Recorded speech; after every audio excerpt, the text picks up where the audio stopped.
welcome to the stream. My name's Milo. Last week we played Monkey Shines, the classic Mac shareware game from Fantasoft. Today we're going to play the sequel, but just before we start I've got one little thing to show you off, which I neglected to do previously. And that is showing the credits, because I didn't know how to access them. But now I know. So as soon as the embedded sheep shaver emulator starts up, we can do that any minute now. Here we go. Okay. And I fixed that link so it doesn't tell me off this time. Alright. So there we see Bonzo, of course, in the classic Monkey Shines. Now what you need to do is go to the top of the screen and then click. And then the top bar appears. You go to the Apple menu. You go to About Monkey Shines. And there you go. There's your credits for the game. Programming Mark Elliott. Artwork Alan Lau. Music and sound effects, Petteri Lajunen and Emilie Kakela. And level design was split between different people. So Spooked and In the Swing, the first and last worlds, were made by the same person. Which I think checks out given the difficulty of them. Spaced Out was made by the two musicians for the game. And that was the most difficult one that I had most trouble with. So maybe that explains it. They took on that duty, but maybe a better suited to music. No, it was a good world. It was just too hard. And In the Drink and About the House, the other two ones were both by Alexander Minidis. And I enjoyed those too. And of course, special thanks to David Lau. Don't know what he did, but there you go. So remember some of these names, because they might come up again as we take a look at the sequel. So we'll go and do that right now. Yes, thank you for playing Monkey Shines. I think I need to shut this down. This is like a separate instance of Sheep Shaver, but I have another install which is all set up ready to go for Monkey Shines 2 Guerrilla Warfare, sometimes just called Guerrilla Warfare. So I've got that over here. I'll just pull the game to read me up because there's some pretty cool plot and stuff that I can read out during the stream. And yeah, Owen Gibbons here in chat. Good to see you, buddy. Oh, by the way, if there is any problem with Twitch chat today, I made sure, since the last one, that my Discord notifications give me a phone pop-up. So if there's a problem at any point, you will be able to communicate me. And I will notice it this time, because I know you've tried to DM me on Discord in the past, and I never had it turned on my phone, but it is now. Anyway, here we are in the old classic Mac environment. This game was released at the tail end of the classic Mac era, really. Sort of a last hurrah before OS X came in. So it was released in 2001, and it's all like supporting PPC and stuff. Yeah, here's all the files. When you get them, there's a bit of setup that you need to do within your Sheep Shaver emulator. After you've set that up, you need to install game sprockets for control purposes. You need to run some patches if you want to have the less buggy version of the game, and you also need to apply patch files to all the world files, and it's a bit of a process that you need to go through, but I've done all that. So here we are. Now that's the classic Fantasoft logo, but you might notice Flying Mikros Interactive's logo also on that opening screen, and here is our protagonist for this game. Yeah, it's a bit wacky, but the first thing I want to do is get that About menu back up and show you what's going on with this one.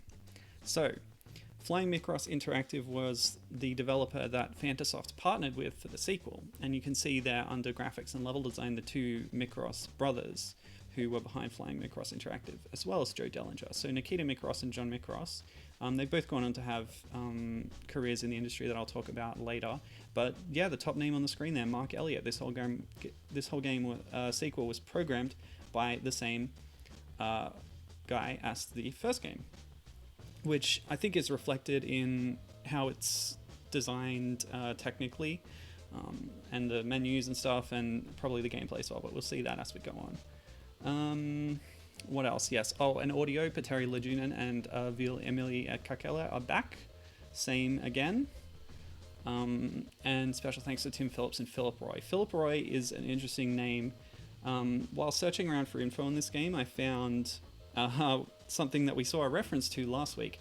Bonzo Hits Cyberspace was the web presence for Monkey Shines under Fantasoft, but it started as a fan site run by Philip Roy, and he would make levels and submit them. He won one of the contests. His world, Phil's Mac World, was one of the more popular ones on the user-created level space for Monkey Shines 1.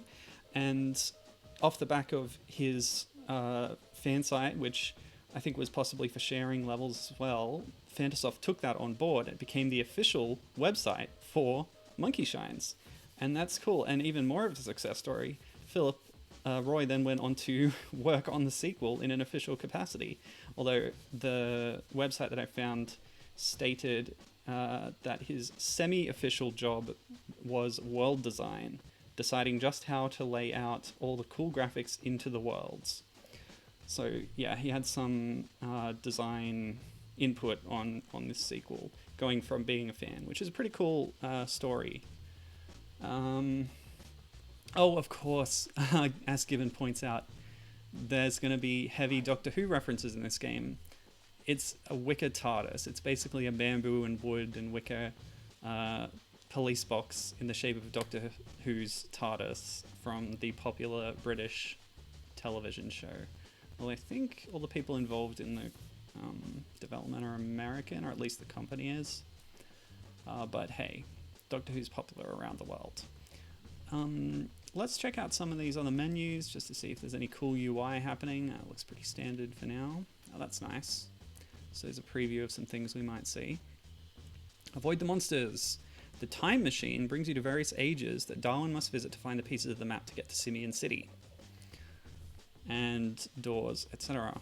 There's in-world doors that you need to get keys for, so a bit more like, you know, Doom or something. Whereas in Monkey Shines 1, they're a bit more open design. Yeah, teleporters, checkpoints, that's very appreciated. And map pieces. Okay, to open wooden doors, sure. This game also came with a level editor, so if I really get stuck, I can maybe cheese myself some extra lives. Now here we've got a new mechanic for the game as well. Bananas. Darwin can jump just like Bonzo, but he can also throw bananas as a means of attack. We also have things like the jetpack and, yeah, new power up there. Oh, lovely. Look at that. Glorious.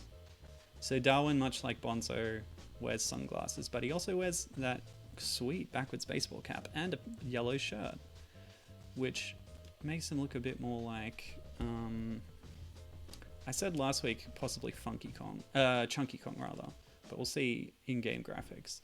On these menus, he looks a bit more slim. Yeah, lovely. Look at this render, it's beautiful. Oh yes, easy mode please. Now, we should be able to pick any world. So add-on world, this means you'll be able to pick downloaded level packs. Yeah, and so new game. Oh, okay, it's throwing us straight into the first one. Okay. Maybe just by picking add-on world, I'll be able to load up any of the 5 official worlds, because, yeah, hopefully hopefully I do better than I did last week, but we might get stuck again and have to skip around. So already we can see some nice parallax scrolling, and scrolling at all actually, because Monkey Shines was completely single screen, flip screen type thing. This is the wooden door, so there's going to be a way to get through there at some point. And look at this guy. Beautiful. Hang on. I don't think I can see sunglasses on the character sprite. So no sunglasses in game maybe. And yeah, it's all too easy to die. But being scrolling like this, it's impressive going from the first one. But we've changed what kind of platformer it is, you know. Okay, got little statue heads there, and I can't get up there just yet. Oh man, still fall damage. Did you have to? Oh yeah, okay. So we've got jump, we got banana throw, and here's an enemy, a Roman senator. I think it's an enemy. It's moving. No. Now, let's see. Okay, so it's 3 shots, and I picked up some health from it. That's great. Destroying enemies for health restoratives. Good mechanic. Good thing for a video game to have. So what's... Oopsie. Oh, okay. So no more instant death, which is a great boon. But we're taking constant damage while inside the hitbox of an enemy. Oh, and fall damage is still a thing, of course. And I hadn't got a checkpoint yet, so I have to redo that part. Now, do let me know about the audio levels, because I've turned it down quite a bit. The title screen seemed quite loud. I might turn it up a little bit again, because it seems like the level music is not quite as overwhelming. But there's also a bit of audio flickering or clicking. Oh, seriously? Gosh. Yeah, there were some audio kind of artifacts that I noticed on the title screen music.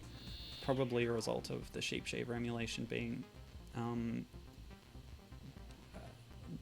you know, slightly inaccurate in some way, unfortunately. Yeah. So, yeah, let's get into the context of the game in world, because we've just had the adventure of Bonzo having a hard night out on the jungle juice and then having to get home. But we don't really know too much about that home. So we're going to learn something about that this time. The README file. Oh, great. That's a beautiful screen. Look at that. So, living playing cards. How is that going to come into a time travel story? Before I restart again, let's just quit to show you this screen. Nice postcard to Bonzo from Darwin and some previews of the splash screens of other worlds in the game. So we're going to visit all different areas. It's a good setup for a video game and a platformer, as I've said before. A time travel mechanic. It's very nice stuff. So, new game. I assume that difficulty just gives you more lives, probably. Okay. So the README file opens with a letter going the other way from Bonzo to Darwin. And it reads, "Darwin, we need your help. Our utopian society of Simian City has been taken over by evil robots.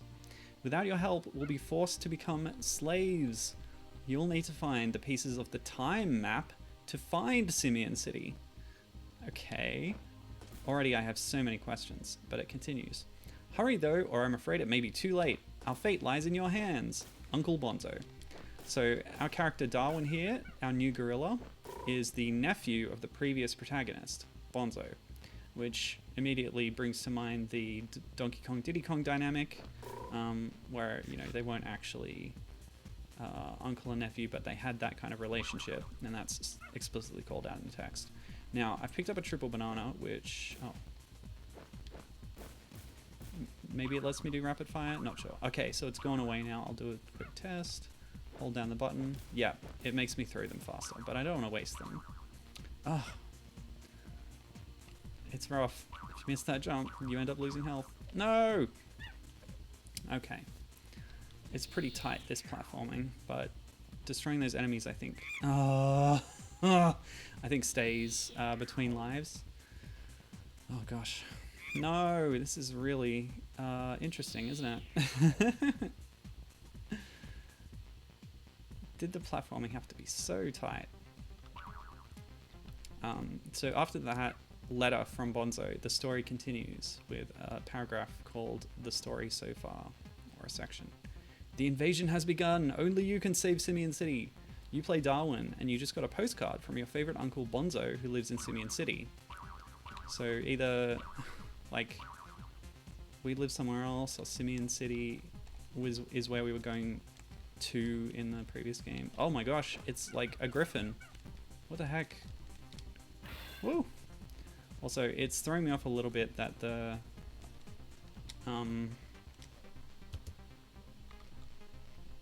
there's a little bit of... oh my gosh. Oh, my shield ran out. Ah! There's a little bit of a delay when I jump, is what I was trying to say. And I can't throw bananas in midair either, so... but they're running away from me once I've hit them a few times. Alright, now the propeller beanies act like the wing in the last game. They'll slow my descent, thus reducing fall damage. And it's reflected on the sprite, which is nice. I don't know about that icon in the middle of the screen, if that's supposed to do that. It seems like a little graphical error of some kind. And we can have 2 power-ups at once, which is nice. What's the goal here?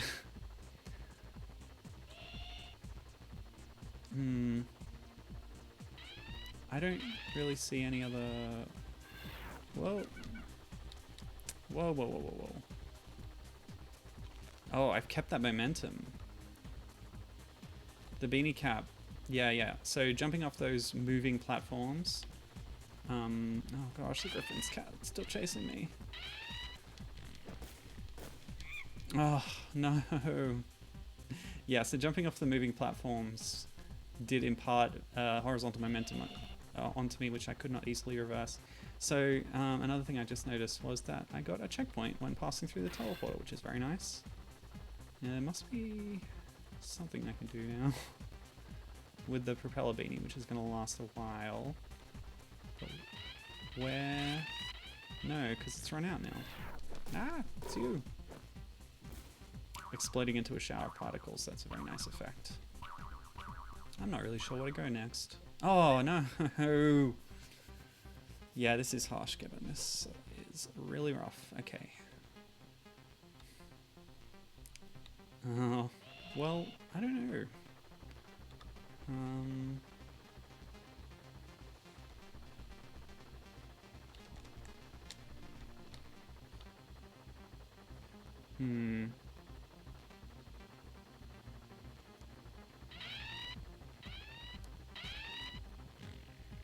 And it's just run out, so I can't make it over there.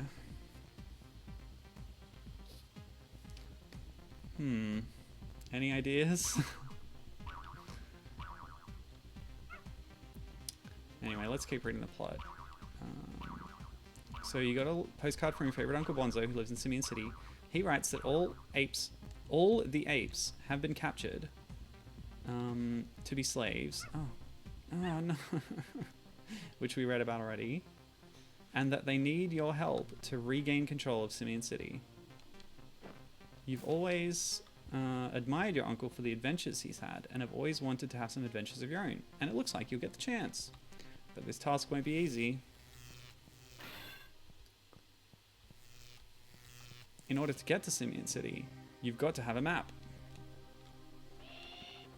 And the map has been broken up into many pieces, and has been scattered through time. How or why is unclear. You must seek out the map pieces in different time periods throughout history, but of course, there's going to be plenty of obstacles in your way. Once you get all the pieces, you've got to go rescue Simian City and its inhabitants. So we don't actually bounce on these springs while we have the propeller cap active. This is kind of frustrating me right now.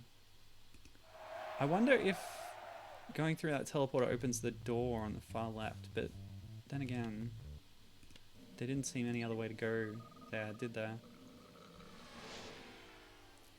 To complete each world on your quest for Simian City, you must collect all 12 pieces of the map, 12 pieces in each world, and then find your time machine to take you to the next world. And that's the story of the game. Yeah, Gibbon has suggested going back to the wooden door. Oh, and if I do, there's a jetpack there. So yeah, that might be it. And that'll get me up to the next part. Okay, thanks. I'll try it.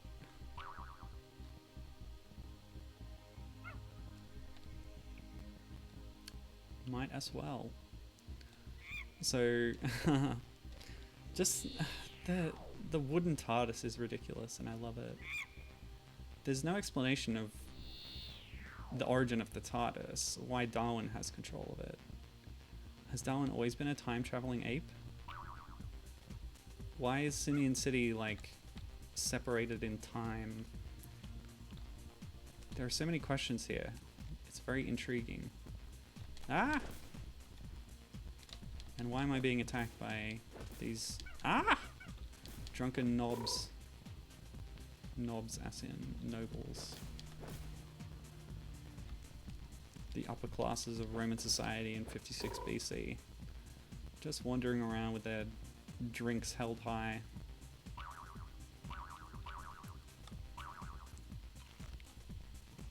Of course, fruit gives you points. It's a classic staple. Oh, what? Needed more momentum, I guess?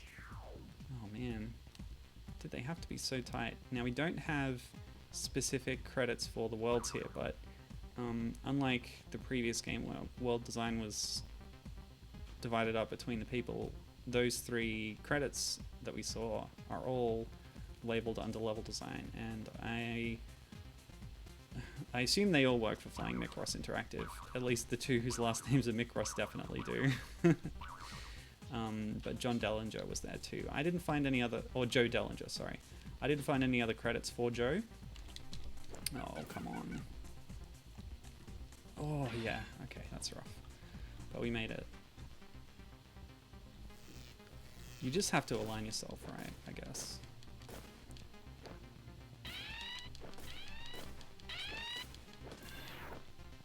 Okay, and I'll just leave you alone. So I did manage to get 1 map piece. Oh, that's what that icon is. The blue square represents a part of the map that I found, and there's 12 parts in total. Wait, yeah, 12. 6 and 6, yeah. That'll add up to 12. Hey, leave me alone. Got no shield left, so gotta make this count. There we go. Now that's given us a spread shot, and we have 12 of those to work with. Cool stuff. Get to throw bananas all over the place. Oh. I can't make this jump.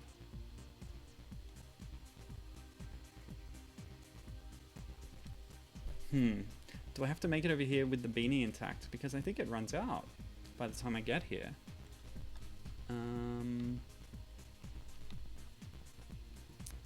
I definitely can't make that jump.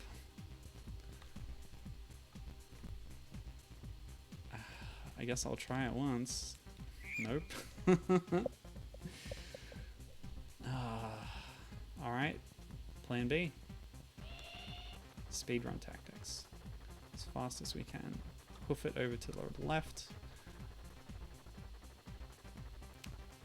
Or I suppose leg it. I don't have hoofs. It's metaphor.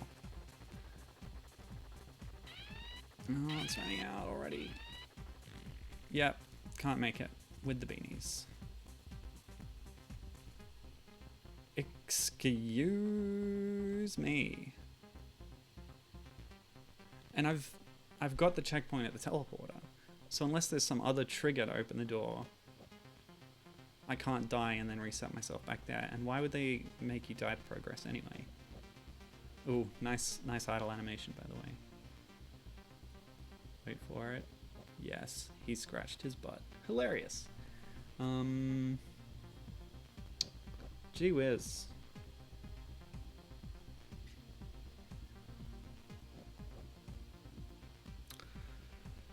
Well, given the time, I think we're done with Rome. Oh, lovely.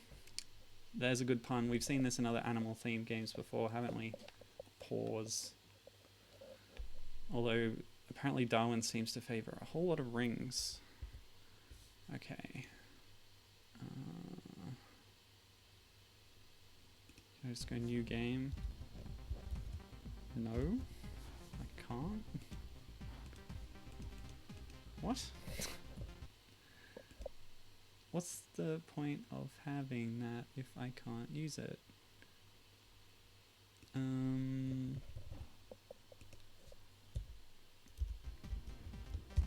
I can't hit Command N for new game while I'm in gameplay. I don't know how to quit. Like this, I guess. Cool. Alright. So we're going to try one of the other worlds.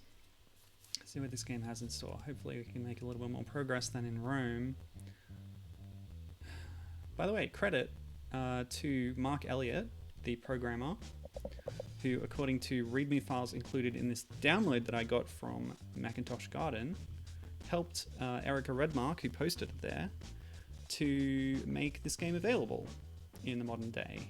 Even, I think, providing the test registration so that anyone can play this game now. So it's essentially freeware at this point, thanks to the programmer, is how I interpreted the information in the README file.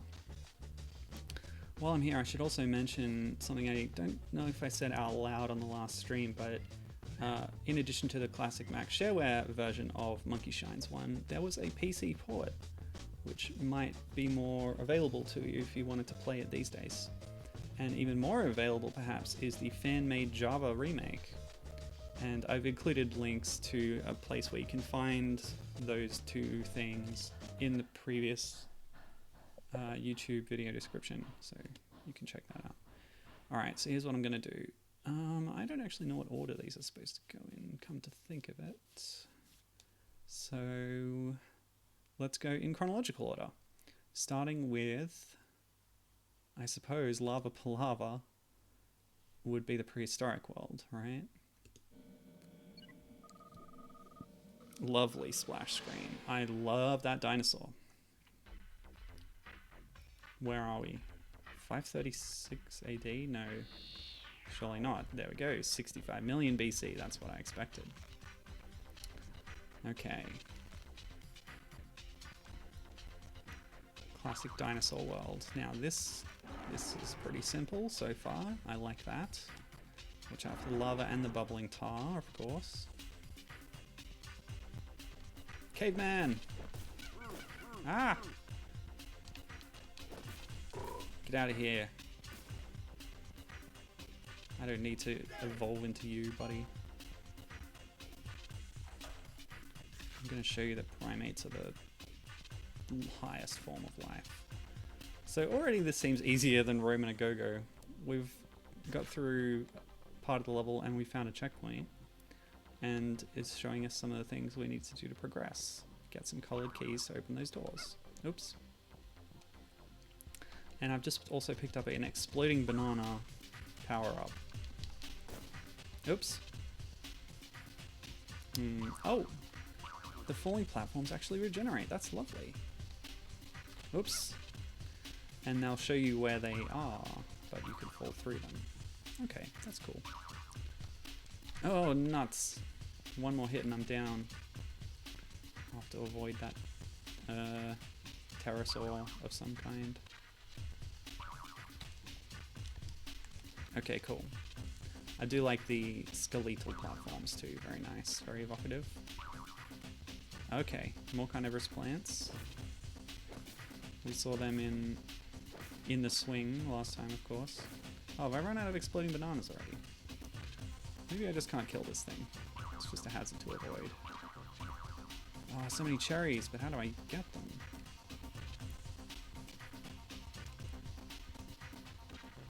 Uh-oh. I hope I picked the right direction.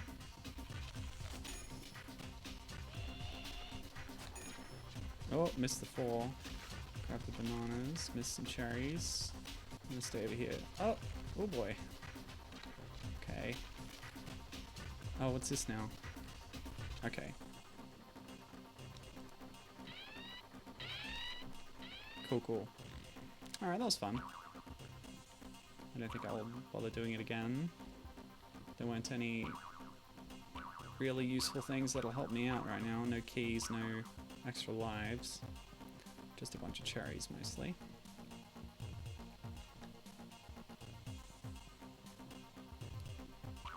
Okay. Oh, what? Excuse me? My poor timing led to me getting annihilated by a Slater as soon as I got through that door and pushed back into it. That's ridiculous. Die.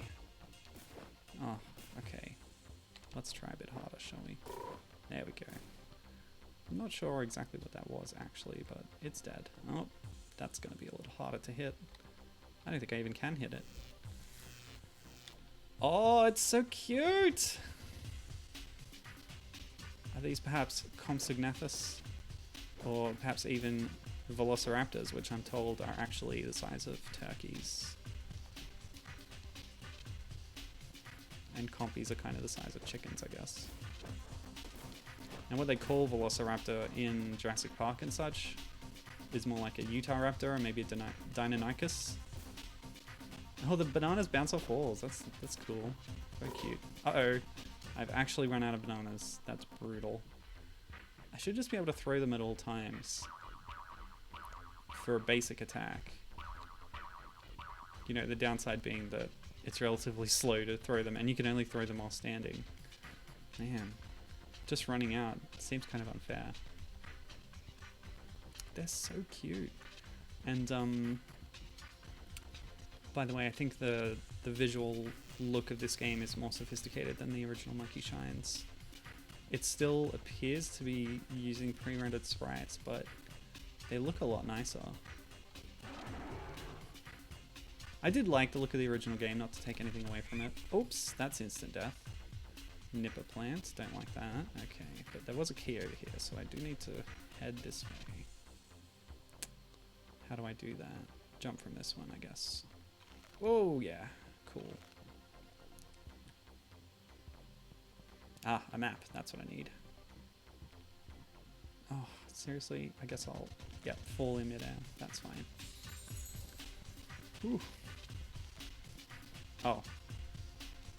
I'm stuck on the ceiling here. I can't get through there, but I can drop down here. Oh!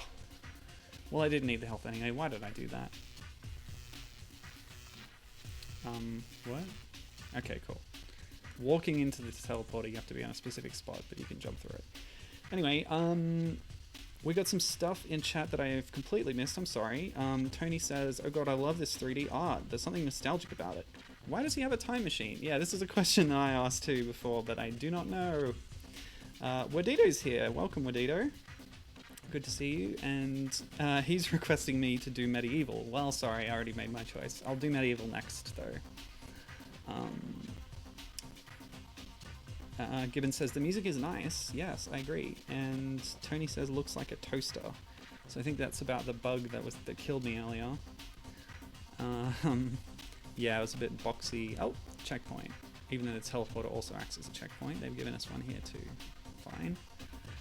And Gibbon said that the bug that killed me looks like a pill bug. Now, I think that pill bug is the American, whatchamacallit, regionalism for what I called a slater. So these are like little grey bugs. They're not insects because they have a lot too many legs. Yeah, I don't need that health at all. And if agitated, they curl up into a ball. Are we thinking of the same thing? They're one of the bugs that my cat Midna shows little interest in. She does like chasing and eating bugs sometimes, but not those ones, apparently. I guess they just taste bad. Okay, there's another map piece. We're building up a picture now. Oh, okay. Oh boy. You gotta drop down, but not there. Okay, where are we now? Oh gosh! Here we are from the splash screen. They promised us a fight with a T-Rex, didn't they? Possibly an Allosaurus. There were a lot of theropods with this body shape, but given the prominence of T-Rexes in pop culture, it's probably that. Yay! And we beat it! That was easier than I thought, defeating that T-Rex. And yes, we're thinking of the same thing, says Gibbon. And actually, yeah, they are indeed not insects, but he says they're crustaceans, which is fascinating. That's cool. If I landed there, what would I have been able to do? Nothing. Okay, so we're going to backtrack this way now. Get back up there. I like that I am able to make actual progress in this level. Unlike Rome, which completely flummoxed me almost straight away. I really feel like I'm getting somewhere here, so that's good. And yes, confirming what I said about the Utah Raptor. Good. We're all on the same page. Okay, so we're gonna go back this way, and where do we go next? Nothing comes to mind, but I'll just explore a bit, I think. Still only got 3 map pieces. There must be more to this level somewhere. So it's huge though. Yeah. Isopods, right? They live in the ocean and they are very similar to these. So yeah, they must be related. Crustaceans. Yeah, it all makes sense. Good stuff.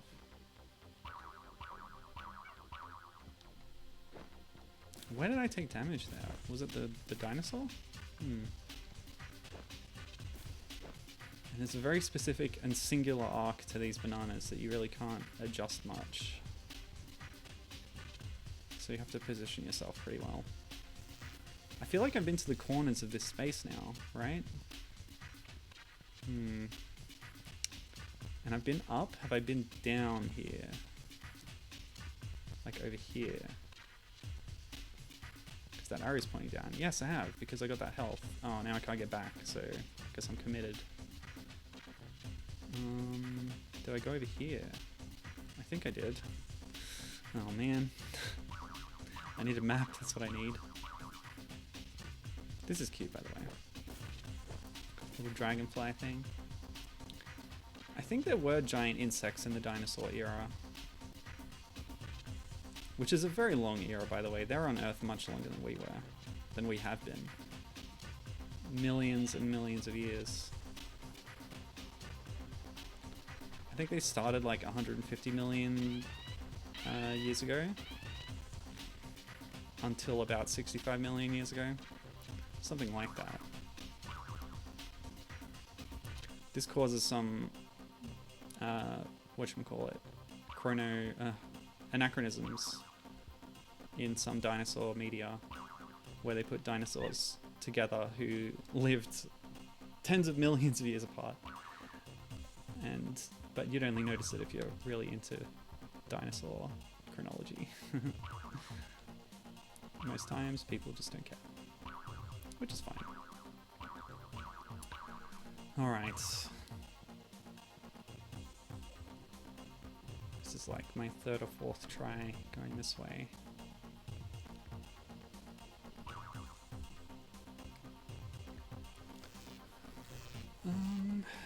Yeah. Okay. Oh, seriously. Those things are the bane of my existence. You go to dinosaur times and it's not the dinosaurs that are the problem, it's the giant slaters. Go figure.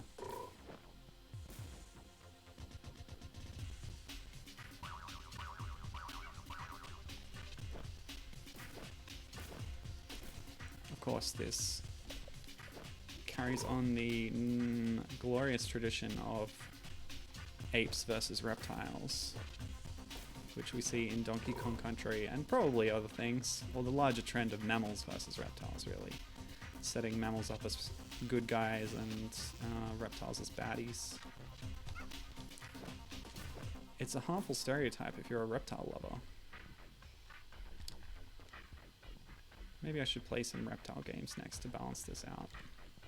But actually next week I've got a final installment of Primate Palooza planned, where I'm going to play some monkey-based games. Oh gosh. See, that happened last time, and I'm still no close to making real progress, because that essentially is a dead end now. And I've been up here, have I not? Checkpoint. Oh, okay, haven't done that. Now, is that going to lead to progress? Oh, you actually trade your key, but now they've opened the yellow door. I might not need the yellow key again, unless they put multiple doors, you never know. So I guess what I do now is backtrack to where that red door was, because I don't remember what was on the other side of it, and it might be progress. Let's find out. Because I think I've been everywhere else that I can go right now. We'll see, we'll see. Oh, careful. Oh.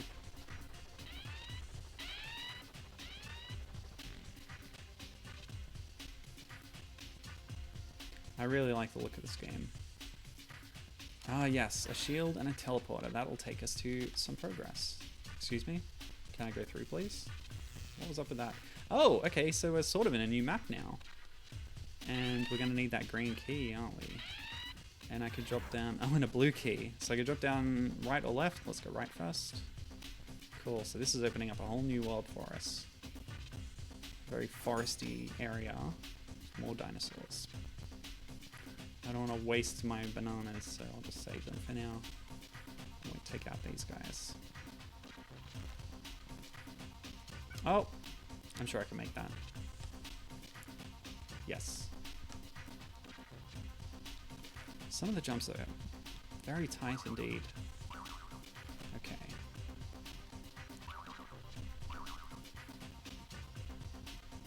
Oh no! Brutal.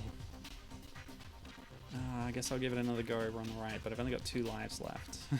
So we might not be in Dinosaur World much longer. What's the time? Yeah, we're getting up there, so that makes sense. We want to see the rest of what this game has to offer, and I want to satisfy Wodato's curiosity about the medieval era too. What's the bet there's going to be a dragon there? I saw a dragon on the help screen. It's got to be a dragon. Okay, so jump. Yes, that's the key. So these platforms move you along and give you momentum, so you don't actually hold a directional button here, otherwise you'll overshoot. So you just hit a straight jump without directional inputs. That's the key. Clever. Little puzzle thing. Okay. Oh boy, okay. Blue key. No! Oh, and I lost the key. 1 life left. Alright, let's explore the other one just to see more of the level. Whoops. Okay, okay. Very tense. Highly strung action. Okay, so different kinds of nipper plants, but I will assume they're just as deadly. Whoa. Oh, man. Well, that's kind of a bust. Let's go back and get that key. Hopefully make it through this time. Last chance. But the whole new background is nice. I didn't expect that, but that means that in this game, each world can have multiple sort of environments or aesthetics to go along with them. I wonder what the alternate Roman one would have been. Okay. So, got a triple banana shot. Good. Now, here we go. Neutral jumps, people. Neutral jumps. Good stuff. Ooh. Cool. So we're going to grab that key. We're going to survive this time, I promise. And then we're going to head back to the left. Oh! I said left, I went right. That's fine. Because there was a checkpoint. Perfect. So I actually need to not hit the key this time. And try jumping to the left. Because there's a map piece. Perfect. Great. This is going well. 4 pieces now. But these worlds are quite big, aren't they? With lots to discover. I'm very impressed. Uh-oh. Oh, what's next? Okay. Oh, cool. So we're here. Great. I'll hit that checkpoint and head through the blue door.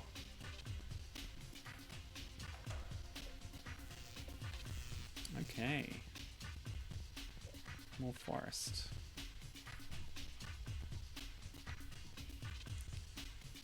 Oh no.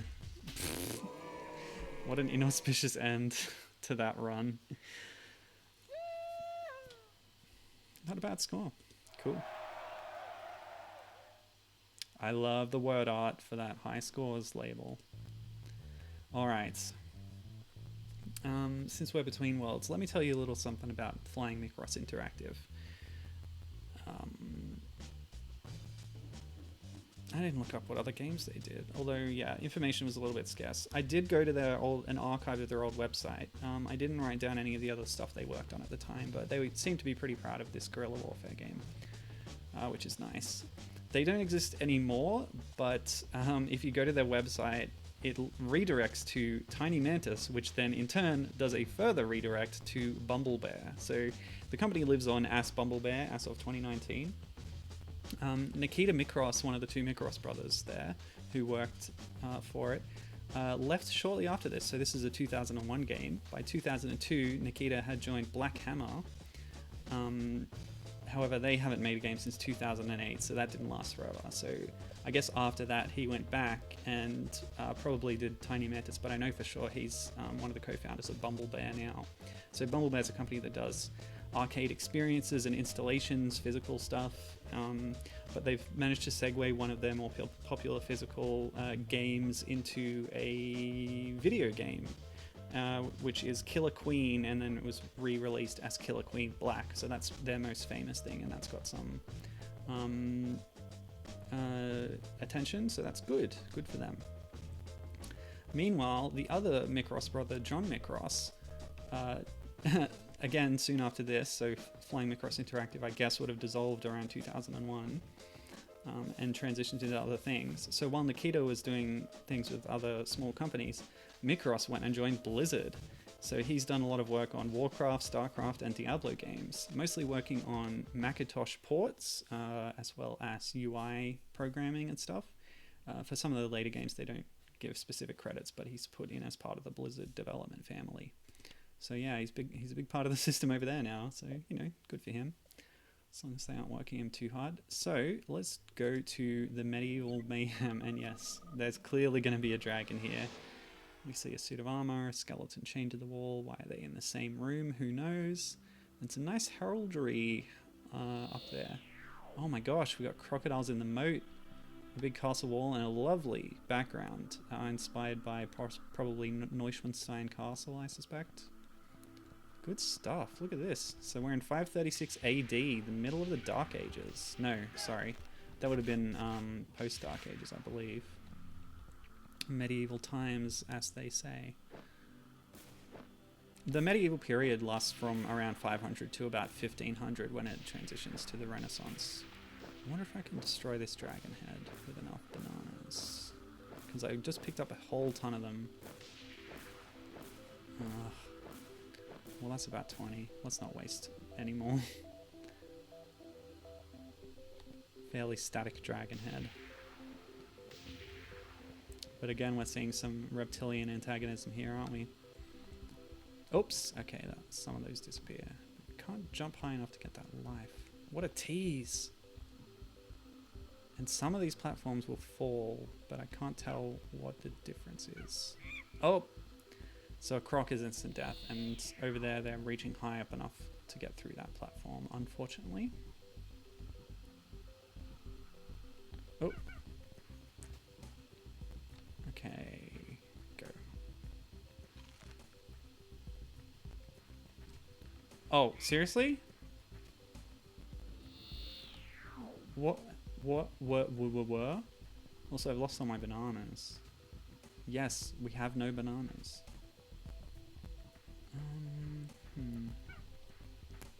We have no bananas today. What else can I do unless there's invisible platforms? I can't climb the ivy, and that's a lot of ivy. They should look after their walls better, people. Gibbon says, the authentic Demon's Souls experience. Picking up a dragon from afar with arrows that barely do any damage to it. Very good. Indeed. You've been playing Demon's Souls recently, haven't you? On your PS5, brand new with the remake by Bluepoint Games. Good stuff. I, of course, played Demon's Souls on the PS3 last year. Very up to date. But yeah, we don't have our huge surplus of bananas now, so I better not waste them on that dragon. Because I only have as many as I used last time. Guaranteed to not work. At least for now.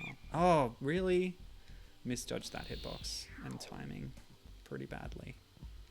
This might be another caveman situation. No, ancient Rome situation here. Might not get very far, but we'll see. Hope you're enjoying the medieval times, Wadito. If you're still there. Okay. Hang on a sec. Did I just make a jump that I hadn't made before? Yeah. Okay. Well, never mind. Whoops. Tricky. Without even thinking about it, I totally cleared that. Okay, let's go. Yeah, like that. Great. So it's all about timing now. No, bad timing. You can jump up a bit to the right and then jump up the platforms to the left, says Gibbon. Interesting. So you're saying go... Wait, what are you saying?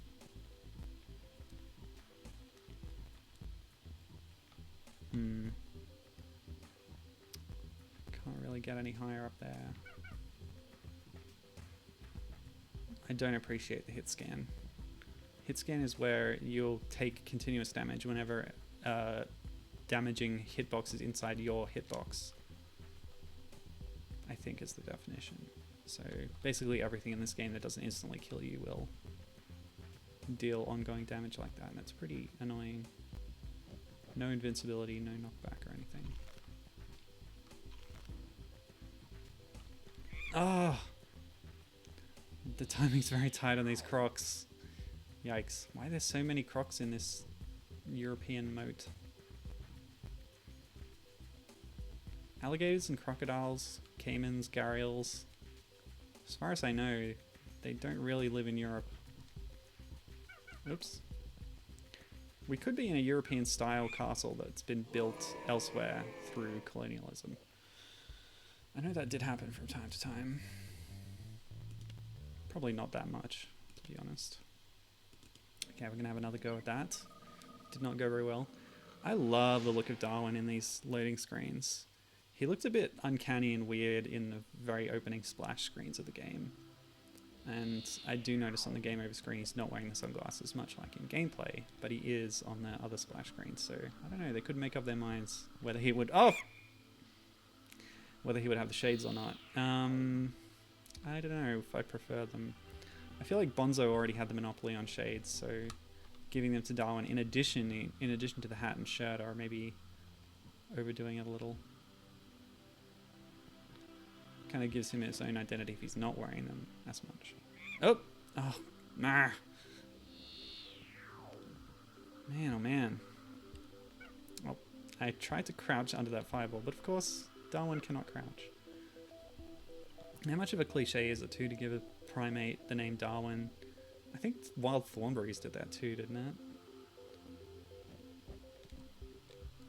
On Sequest DSV, the dolphin was named Darwin. We played as Darwin on the Sequest DSV stream ages ago. That was bad timing. Oh yeah, a bit too late. Gotta take into account the jump startup animation as well. Oh, look at that expert dodge. I've got those Demon Soul skills up, don't I? Oh! Okay. So yeah, unfortunately I couldn't find any more information about Joe Dellinger, but it looks like the two Mikros brothers got some success in the games industry following this, which is good. Ah! I should have looked up Mark Elliott. I didn't...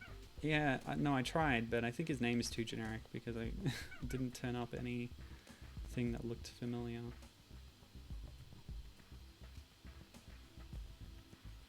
For someone who is a programmer in games. Okay, go. Oh! They're too quick. Just like real crocs. They're known for sort of lying in wait, but then when the time comes for action and their prey is close, snap movements.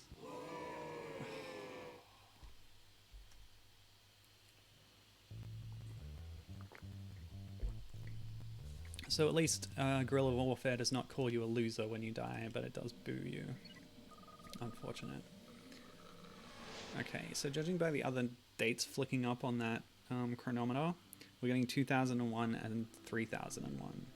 So I assume Simian City will be in the present day, but in some outside of time place somehow. Whereas 3001 is going to be that Ape Odyssey level, which I can't wait to try out. That'll be the next one, and then we'll just assume that we got all the maps and head over to Simian City. Yeah, man. If I ever thought that I would complete a level in this game, I was dreaming. Okay. We still haven't even found the other dragon. There's going to be another dragon on the far right of the screen. Okay. Now. Oh, good. Okay. I'm going to assume that they're not going to hurt you after they've done their chomp. It's probably a bad assumption, but I'll try it.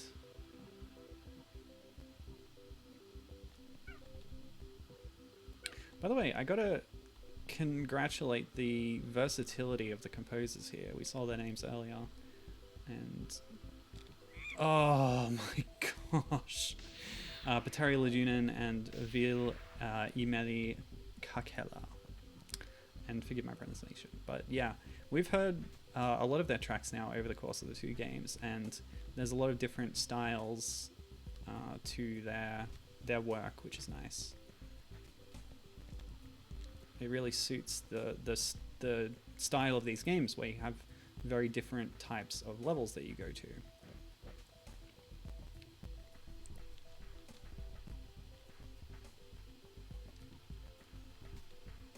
Cool. Nope. So after it's done the chomp, its snout is still there, and that snout will instantly kill you. Just gotta time it better. Oh, it's really tight. Okay. Testing all my gamer skills. So I guess one thing... no. I guess one thing I could do as well, now that the jetpack power-up is here, is drop into the level editor, give myself a bunch of laps, and drop a jetpack right next to me, and then I could just fly around as I wanted. Maybe give myself a shield too. The cheating possibilities are endless. I haven't felt the need to do it so far because I was still able to progress. Unlike in the original game where you lose life so quickly. Okay. This is going to be the end of me, this. Oh. You know what? Let's do it right now. Let's cheat our way through this. Come on. Check out how the level editor works. Okay, where is that? World files. Oops. Yep, so there's music files and world files for all of them. And... Oh, maybe there is no level edit for this one. Gosh. Oh no, here it is. It's in the patch files. Oh. Data should be in the same folder. Yeah, it is. Isn't it? No, it's not. Alright, so I'll put that in there.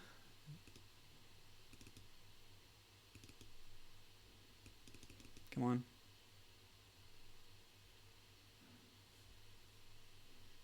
Yep.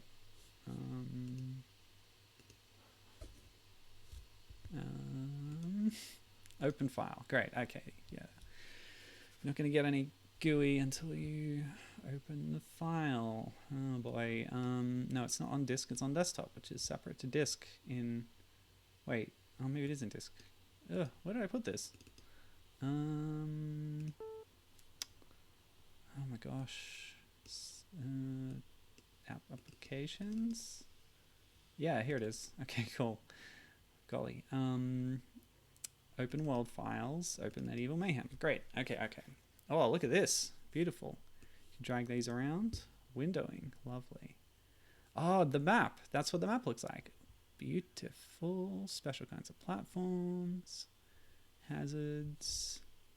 Oh, look at that overview. That's beautiful. That's all I ever wanted. So this whole level is over the entirety of the castle walls. It tells you which platforms are going to disappear. You can see all the little pickups. This is the level entrance, and this must be the entrance after dying or respawning.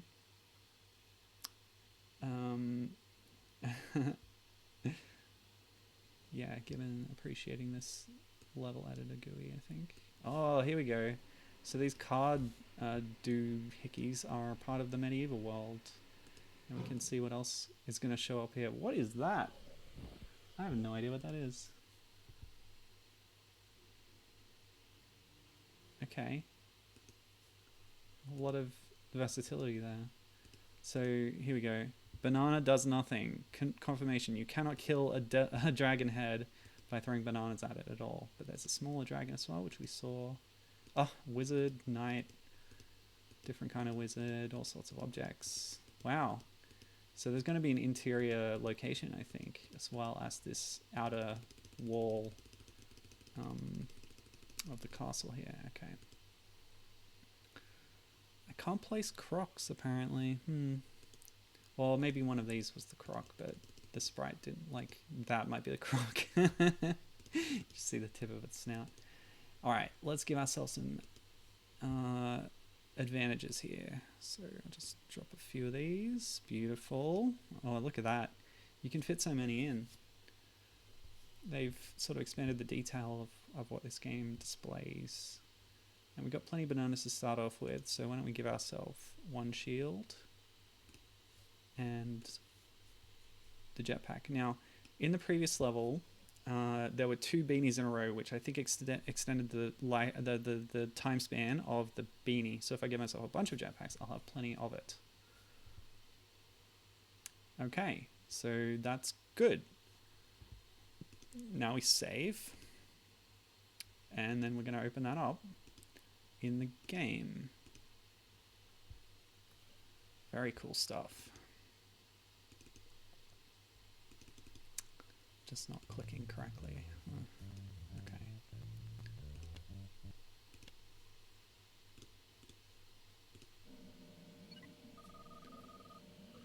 Yeah, now I didn't read about level design competitions for this one, but I assume there might have been some. Especially, I should have looked a bit more on the old Flying Mikros Interactive website. But anyway, here we are, with our cheating jetpack and able to fly over the whole level.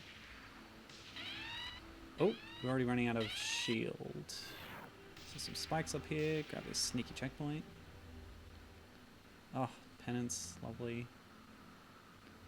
Different teleporters. Uh-oh, jetpack's running out.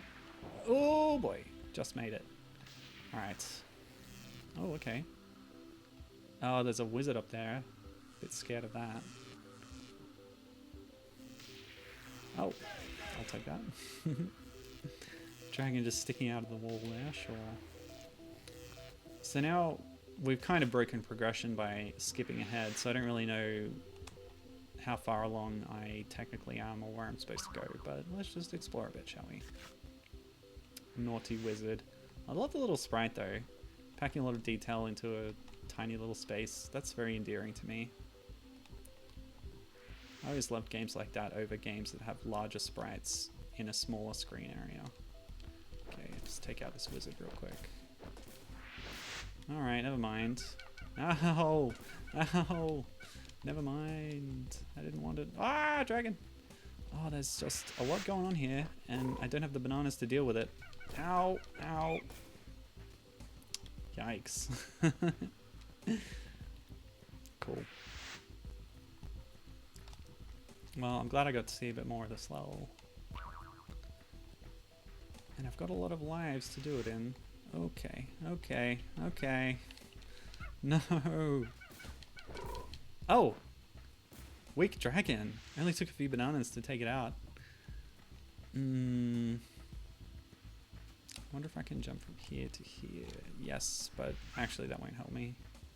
I wanted a vantage spot to throw at the cards, but since the platforms just go away so quickly, I'm better off going up here. And, yeah. Oh, another dragon. No! Ah! No! Oh well. The kills stay between lives, so those enemies will go on. Oh no! Okay, come over here, buddy. No! So dying resets my banana count to 20, and I've just picked up another 30, it looks like. Oh, golly. Okay. So let's try this now. Take out this wizard. What's the time? Okay, so we can spend a bit longer in Medieval Place. There you go. The map pieces are hidden all over the place. Ah, and now we're down in the castle. With the rotating ball spiky traps, of course. Yeah, I believe we talked about this. Are you kidding me? The flat part of a spike trap killed me. I hate when games do that. I hate it. But yeah, we talked about this with my spouse while playing Lego Marvel Super Heroes 2. where there was the medieval England area and level, and it was, of course, as all you know, medieval European castles do, it was full of death traps and stuff. It's really annoying when they do that, because, oh, what? It's just a death zone. Now that's a trap. Yeah, the whole misnomer that ancient structures are just full of traps, like, why? Why would you do that? It's just really weird. I don't know. Oh.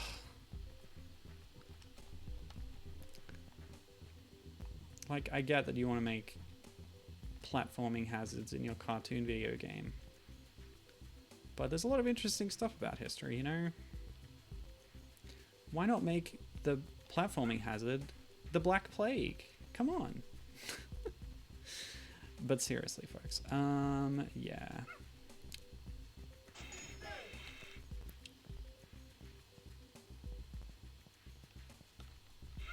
Oh, blah. Not enough reaction time. Ugh. I feel like giving myself so many lives is now a curse. Just doomed to repeat this over and over.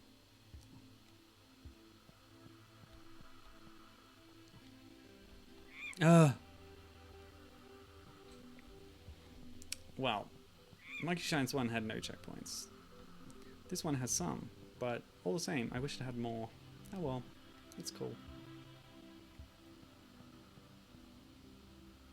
Nope, didn't feel good about that jump. Nice. Now this, the timing's tricky. Yeah, that's the one. Okay. The camera does not adjust low enough for you to see those balls until you drop down here. And that moving platform immediately takes you to the right. And the cycles of the balls could be such that you are instantly deposited onto one. But you just don't know.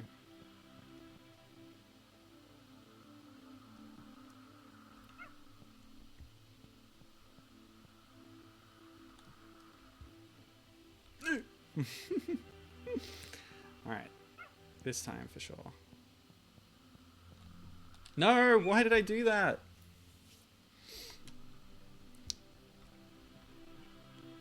Okay. So, let me see. Simian City exists in the present, but has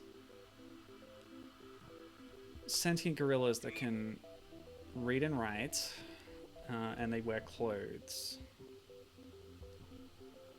Sounds a lot like Donkey Kong Island, doesn't it?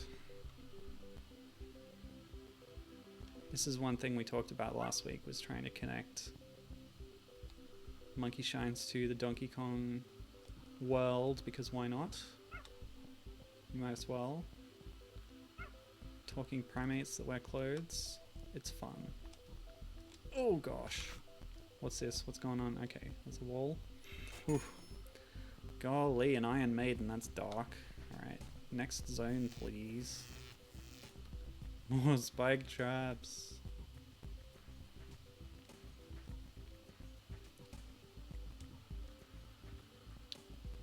And the theory that Gibbon eventually came up with, which I was very pleased with, was that Bonzo is just another name for Funky Kong.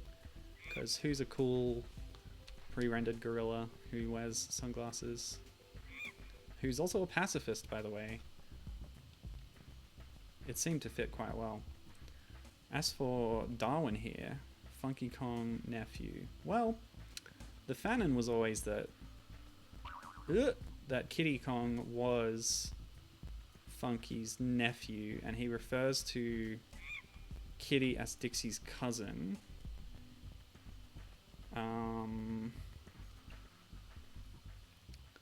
So I last week had sort of come to the conclusion that Darwin was similar to Chunky Kong. I think it's the hat and the shirt and the no pants. As well as being a gorilla.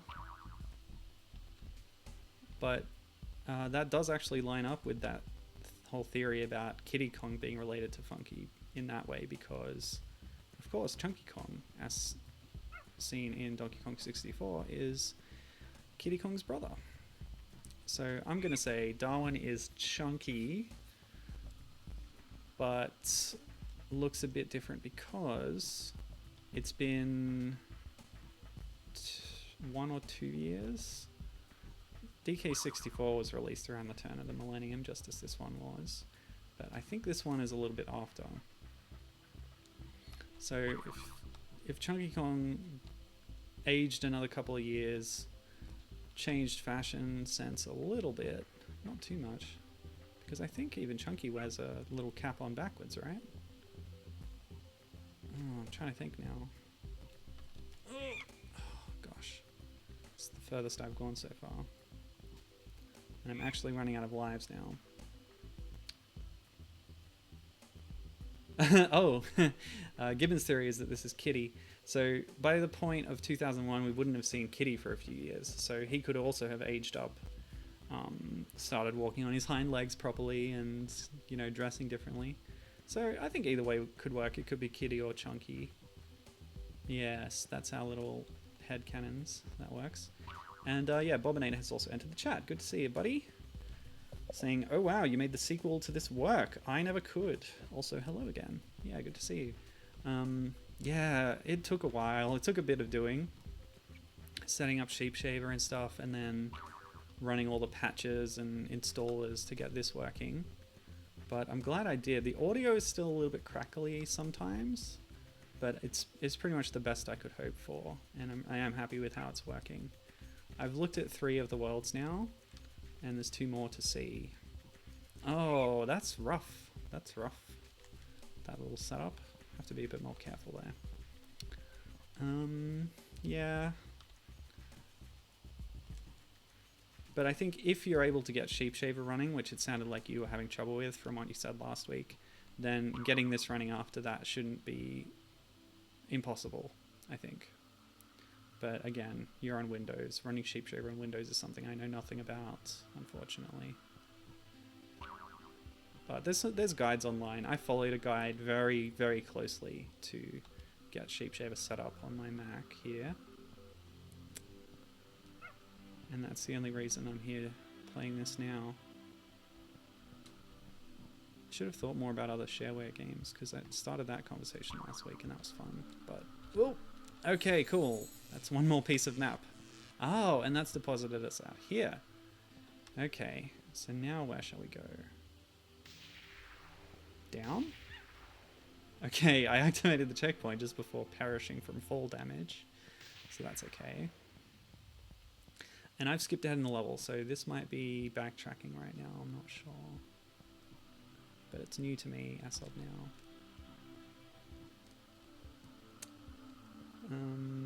Oh, what?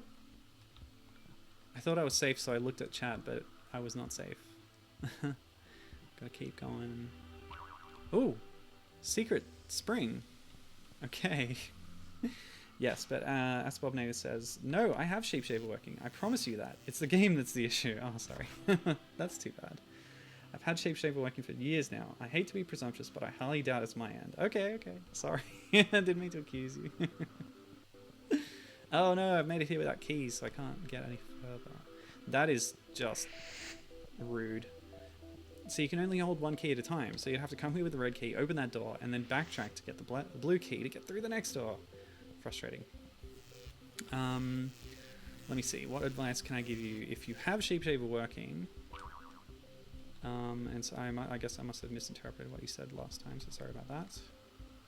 But yeah, assuming Sheepshaver's working, there are a few problems I had with this. One of them was fixed. One of them was the audio, which I fixed by going into the audio settings in the Sheepshaver menu, and I think it was crashing on launch because it couldn't load the audio driver or something.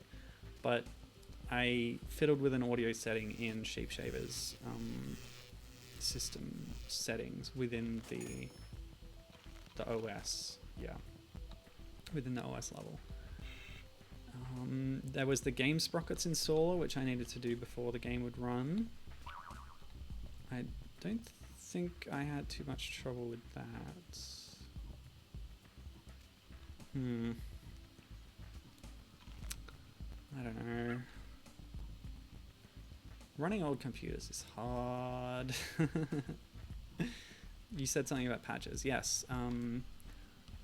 The game would probably run without the patches, but the install or like the files that I got from Macintosh Garden came with a bunch of patches in it. So the base game is 1.0, of course, but there's a 1.0.2 that you need to apply the sort of patch installer to the game, and then you also need to apply separate patch installers to each world of the game to make them world file 1.0.2. And like I said, I don't know if that would stop the game running if you hadn't installed those, but that's something I had to do every time I tried reinstalling it. And I went through that process a few times because it wasn't behaving for one reason or another. But yeah, all I can say is I finally did get it working, so it's not impossible. Yeah. I don't know. Maybe I can try walking through it with you later if you're up for that, but yeah, I don't know. It's tough.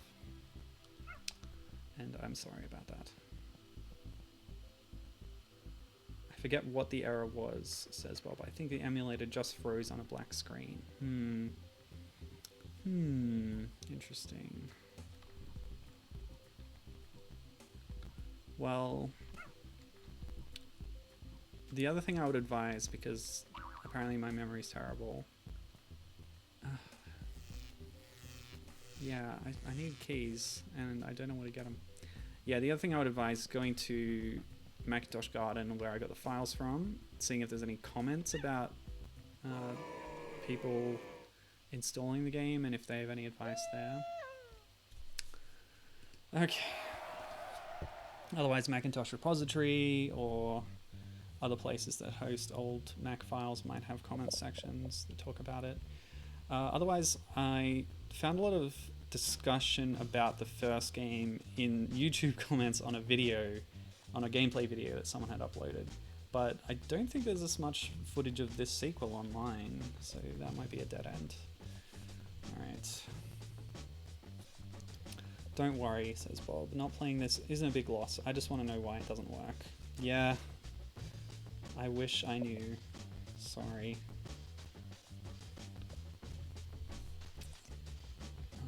And, you know, unlike the first one, this one didn't have a PC port, it hasn't had a fan remake. So if you can't get it working in Sheep Shape, it kind of stuck. Right, so we've seen 3 of the worlds now. Let's move on to the future. 3001 Ape Odyssey. Oh, it's K9! That's the second Doctor Who reference. It's literally just K9. And some other robots in the background there. Oh, wow. What a stock background. And we got a jetpack right off the bat. Great. And a key too. Okay. They're just throwing stuff at us. I love the jetpack pose, by the way. Oh, yeah. There's those eyes. We saw them in the game over screen. Oh, boy. Okay, we can't waste time and space here. Oh.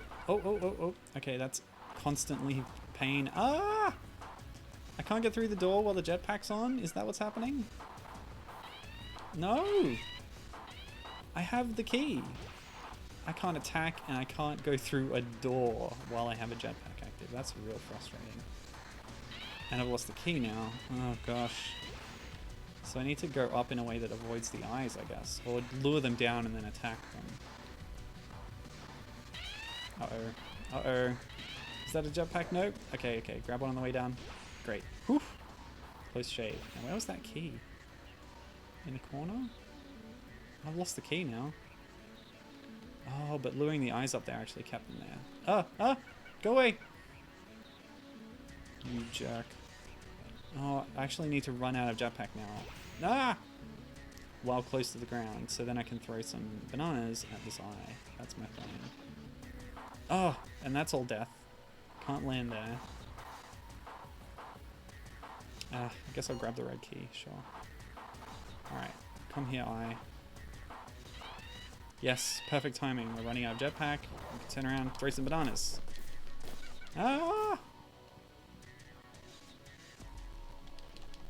No! I panicked. That went really badly.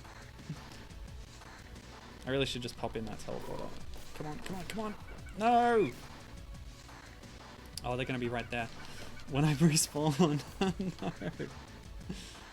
Come on. I wish the checkpoint restored your health. Maybe these ones are invincible. Oh, come on. Yeah, okay, cool. So one eye down. I have the right key, so let's go back up.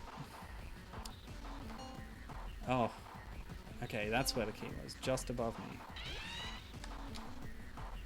Okay.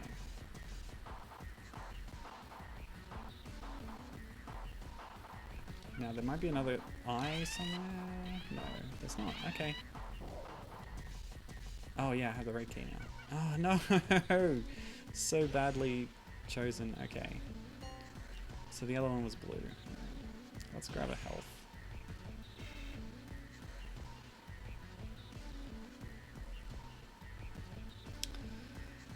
But yeah, Bob, I can certainly relate. I know the feeling of having some old game you want to try and just banging your head against it for hours, trying to get old emulators working and stuff, and just failing. It's real rough. It's stymied more than a few attempts at playing games on this stream. Ah! Okay. I didn't have enough momentum to make that jump, I think. Yikes. Oh, what's that? Some evil orb with a cloak. Very scary. Hey. Hey, what? I got the multi-banana. How come I can't do the multi-banana? Ah!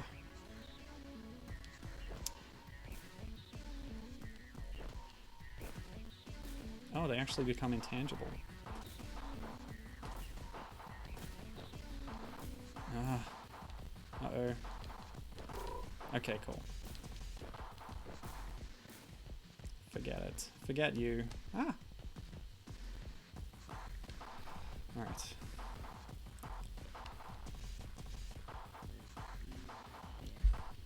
So Bob says, I'm going to be honest, the first game didn't seem that great, but there's some very shareware platformer about this that wouldn't fly when was this again? So first game was 1996. This one's 2001. And yeah, it's the same program on both Mark Elliott. So they feel similar, but obviously this is a big evolution over the first one. It still feels, like you say, very shareware platformer. And Bob says, wow, 2001 is way too late for this. Yeah, it's more advanced than the original, but like I said, the original felt like a real throwback at the time. Oh.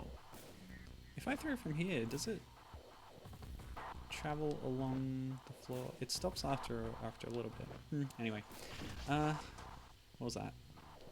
There was a noise, a scary noise. Oh, man.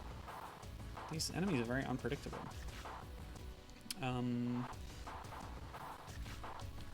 Yeah, so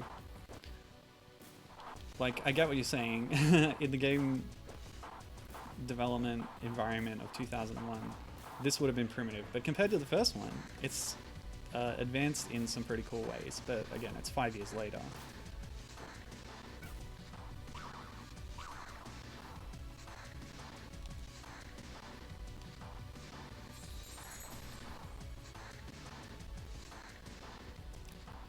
That's how I would describe it, Bob. Endearingly retro. That's well put.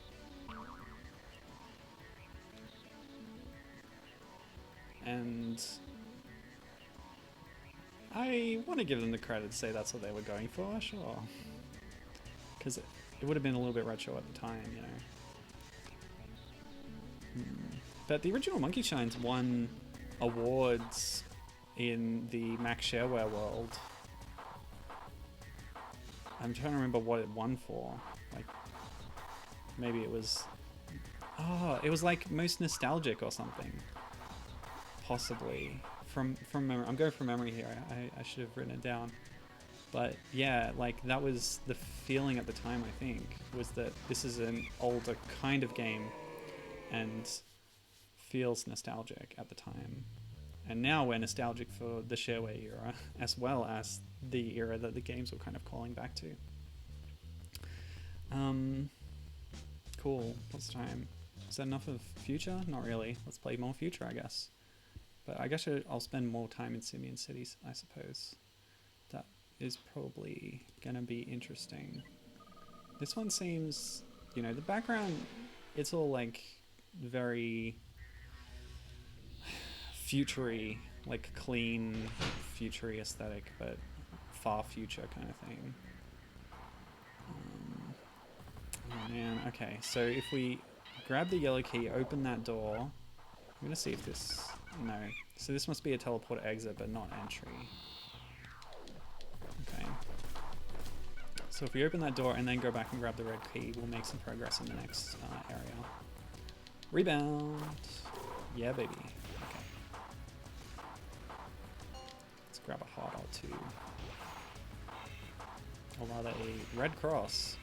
A copyrighted symbol which you are not legally supposed to use for health things in video games.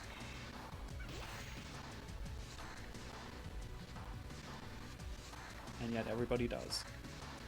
Okay, so what I want to do is open this door and then get out and land on a jetpack. Bliss needs to run out first.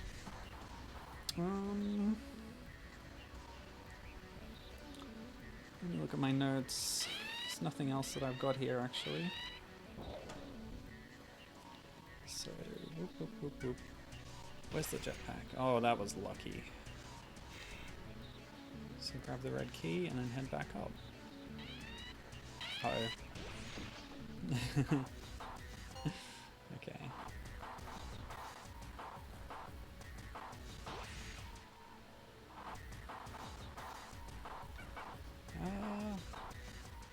Oh no! I do not appreciate this. Uh-oh. Oh, great. That was the worst outcome possible. Well, that works, I guess. I'm still alive. Grab some health. Get back up there. Oh, there's the blue key. So the blue key was needed past there, and I can take it to the right. Alright, let's take the blue key this time. So this is just a big key hub right here. Oh no. Okay.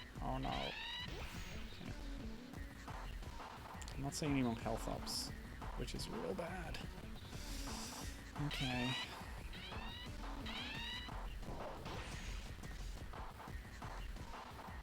Oh! So rude. No!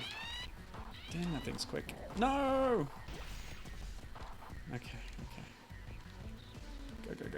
Go.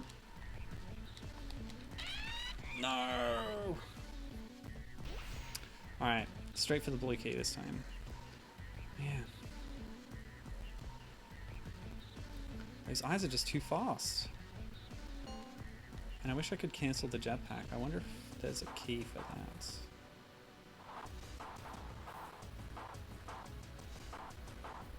I mean a keyboard key. Okay, yes. Yay! Oh, a new background, lovely. Very industrial. Ooh. Oh, some kind of machine with a piston, very good.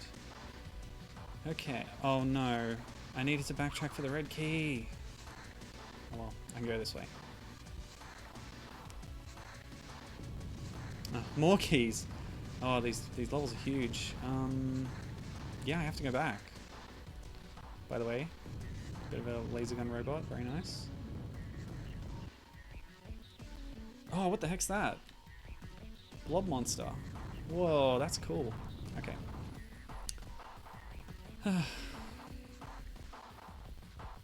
Tell you what, I cannot wait to get to Simian City. Oh. That's right, it's only a teleporter exit. I guess I'll go over here. Oh, okay. This is a conveyor belt that's moving this way. This is the only way I can go right now. Seriously. That is not good.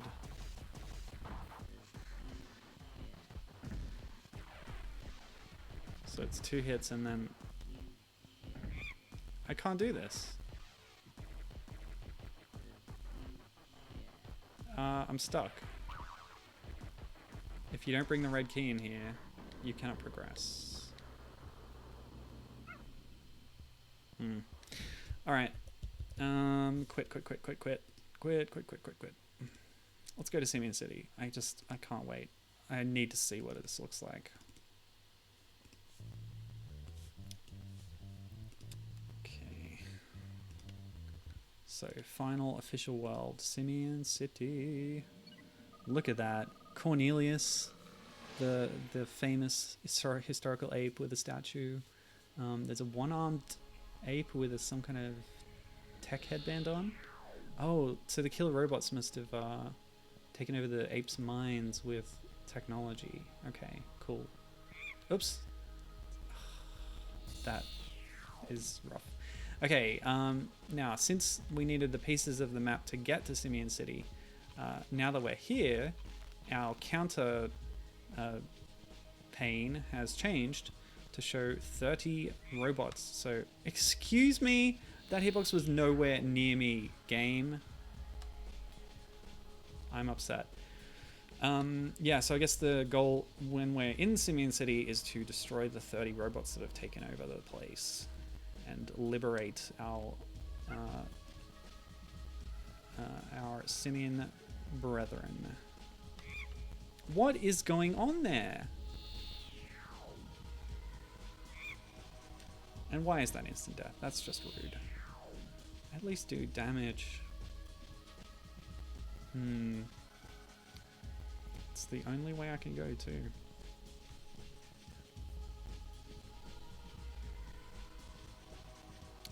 So the one thing I was hoping for when getting here was more apes. I want to see more apes. We haven't seen any yet. Oh, there we go. Look at that. This must be Cornelius. Whoever that is. Oh! So I've just noticed that if I press up... Oh no, okay, so up is jump. And if you're standing where there's a ceiling right above you, it's like doing the first part of the jump animation. I thought this was like a Castlevania thing where you press up and then attack, but no, it's not. It's like, I'm about to jump, but I can't because there's a roof. Or a ceiling. Alright. So we can't go that way. Can't go that way, so we have to go this way. Oh. Okay, so we can't go that way. Oh. Oh, the music's done a bit of a tempo change there. Help me, Cornelius. Oh yeah, the techno. I love it. By the way, what is this in the background? It's like treetops, but suspended, free-floating. This must be the technological apotheosis of ape kind.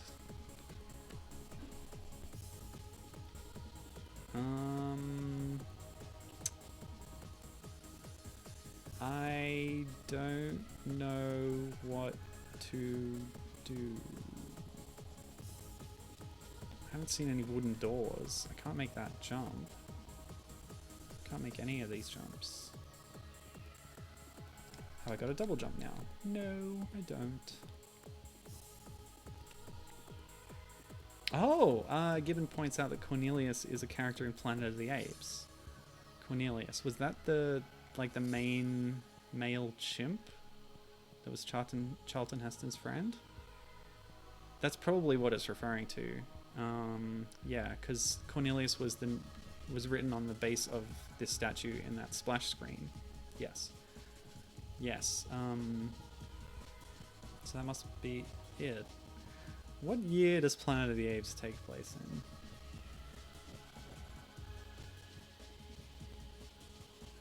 I've just leaned in for a close look at that robot sprite, and you know what? It looks a lot like Bender. Was Futurama on the air in 2001? Because look at that robot and tell me that's not Bender. With a wheel attached to the bottom. It's mostly the head shape. Okay. Well, I've explored a very small region of Simian City and can't seem to go any further. I really don't get this.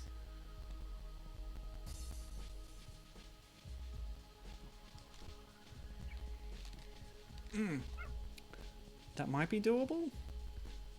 There's been jumps here in the game so far that I thought were impossible, but were just manageable. Yeah. Oh. Impaled in midair by that spike. Rude.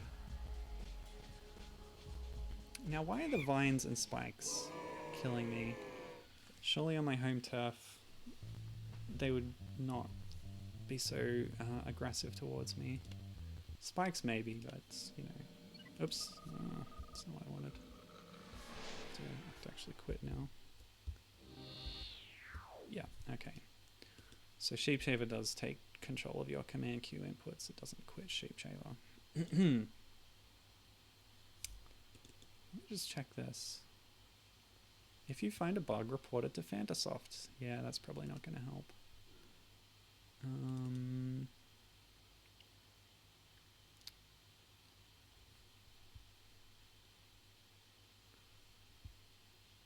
Let me see. So, Bob, if you're still there, I don't know if this is exactly the same problem that you're having, but depending on where you got it from, like, again, go to Macintosh Guard and get the game files here, and you'll get this README as well.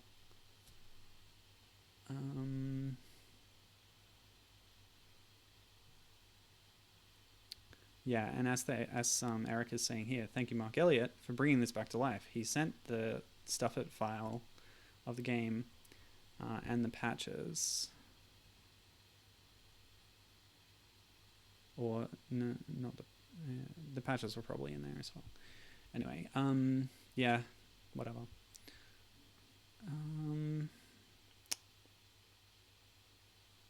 Let's open it up in the level editor and have a look at what Simian City is going to be like.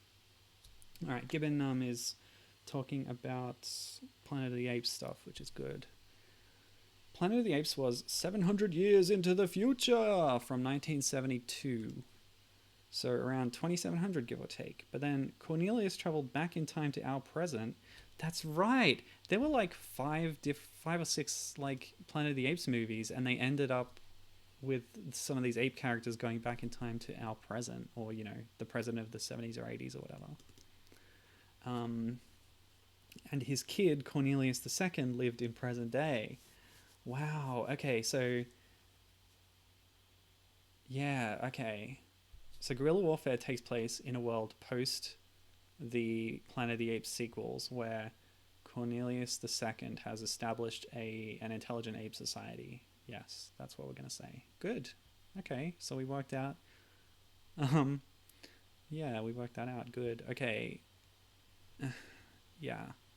So there's like skull platforms there. I feel like maybe jumping over from here I could get to these platforms. I didn't try that. But if I can't make this, it seems unlikely. Just doing a bit of scouting. Otherwise I can try that jump, but again, I don't know if I can make it.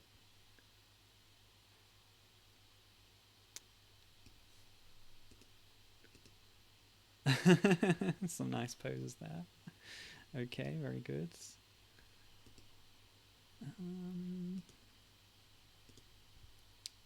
Let's have a preview of the enemy types in this world. Okay. We've got man with machete. We've got mind-controlled ape. Oh no. The robot is 100% Bender. Wow, maybe 80% Bender. Oh, that's the dragonfly from Prehistoric Land. Giant snail again! We had giant snails in Monkey Shines 1 and Slam.com. This is a mechanical parrot with a sword. We've got a vulture. Got that dang vine that I hate. Those are spikes, yeah. Spikes from every corner. Jet of flame, and that's it. So look forward to the robot parrot, I think. Yeah, cool stuff.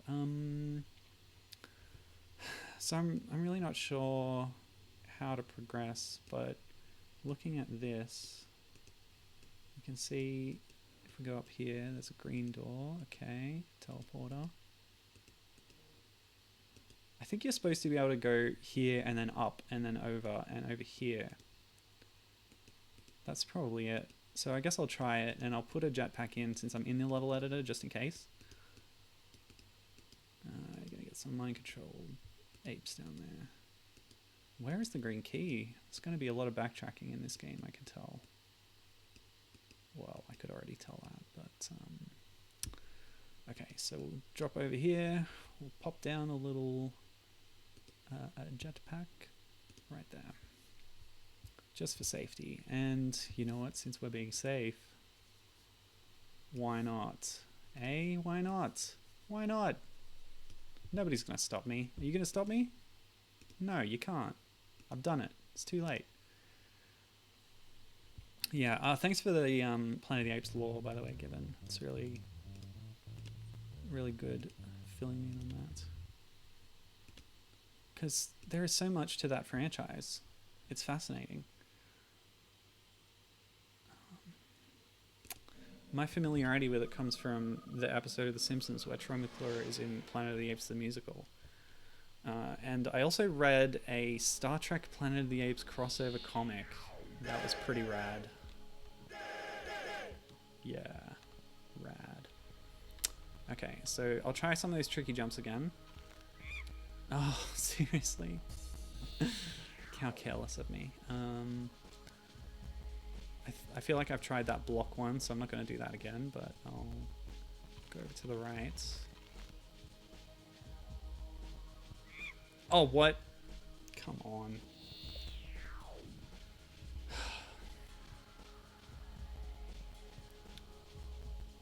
You're speaking with authority, Given. Have you seen all the movies? And tell me, do they just jump the shark completely, or do they get really low quality? Yeah, there's no way I'm making that jump. I don't know how they expected anybody to do this. And even if you get up over there, you can't make it over to the left. But ooh. Yeah, and those dissolve. I hope they, yeah, they do have the decency to come back. Oh boy. Okay. You got to be able to make that jump from the left, surely. Well, either way, we're here now. We got the checkpoint. Drop down there for 2 free lives. Otherwise, oh yeah, that's a really big snail. Given says he has seen them all. And which was your favorite? And at what point do they get stupid? So the shield is going to help me get along here. Okay. Scary birds. Luckily they can't get through that passage. Lovely.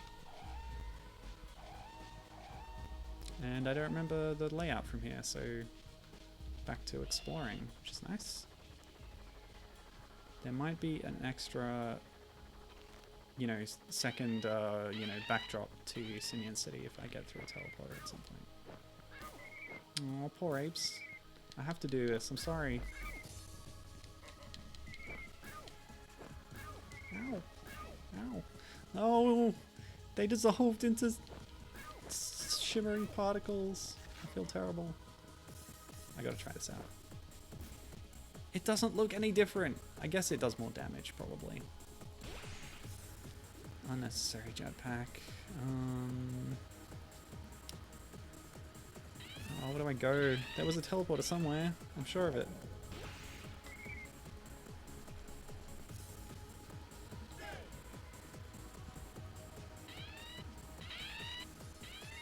Oh!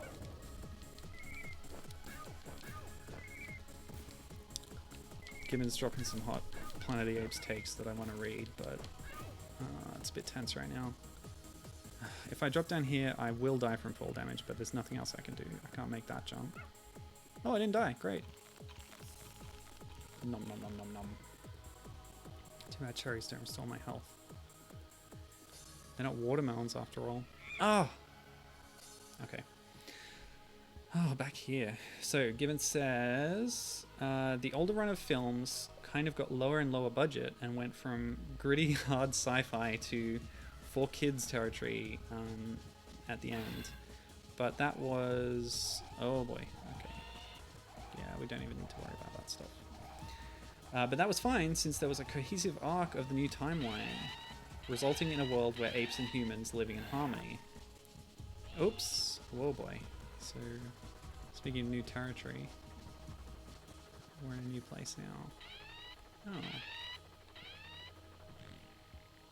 Oh. Let's go, Darwin. Let's go. Cool. Yeah. Yeah, that's kind of what I thought. So maybe the sequels weren't really... You know, they're not necessarily just bad and stupid, but they're changing the intended audience and skewing for kids, it seems like. Oh boy. Got 2 machete guys right now. Enough of that. You can hold the fire button to throw... Oh, excuse me. That did not work very well. Yeah.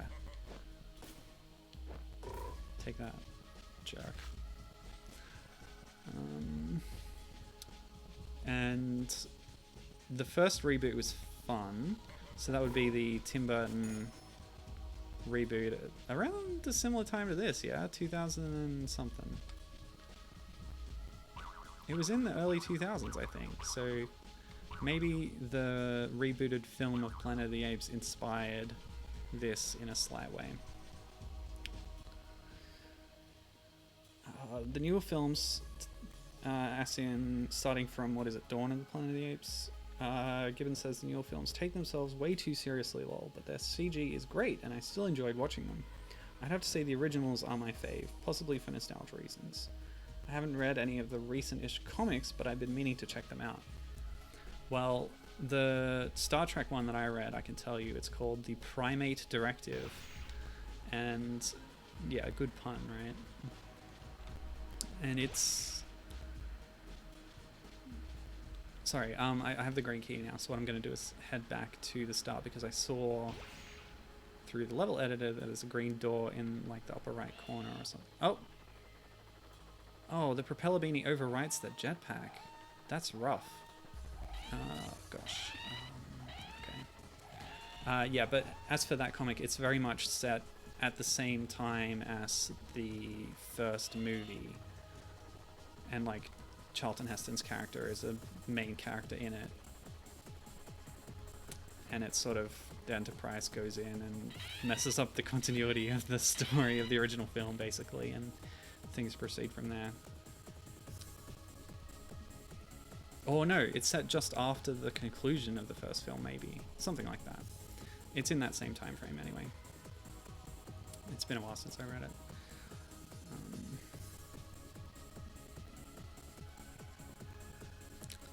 Okay, what's the plan? Is that jetpack going to last long enough to get me out of that hole? Otherwise I'm going to have to look for a teleporter down here. Ah, now I've been here. This is where I died. So saying, I died again. Okay, so I actually need to go back and get... Why did I do that? I need to go back and get the key before I come back. Golly gee willikers. I wonder if the shield protects me from fall damage. Probably not, otherwise why would the beanie exist? Okay.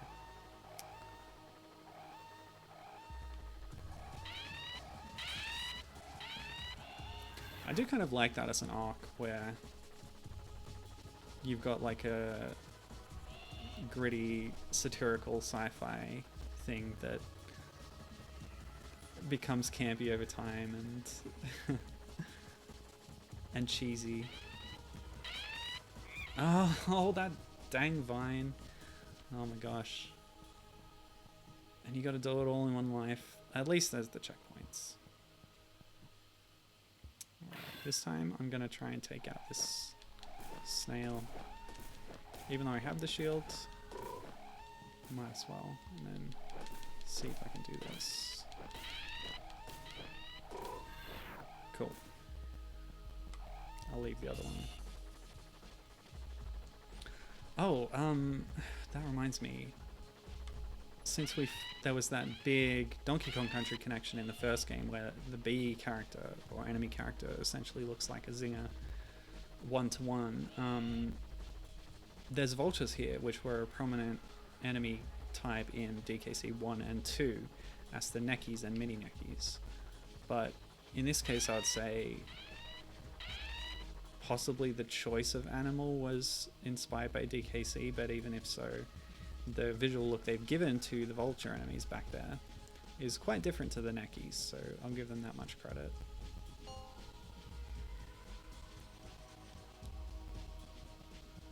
Otherwise, yeah, there's dragonflies, there were flitters as well in DKC 2, but they look quite different.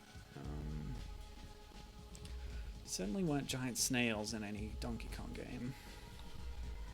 Unless there were some in DK94 that I'm forgetting. There were so many enemies in that, just all over the place, one-offs and stuff, that I might not remember.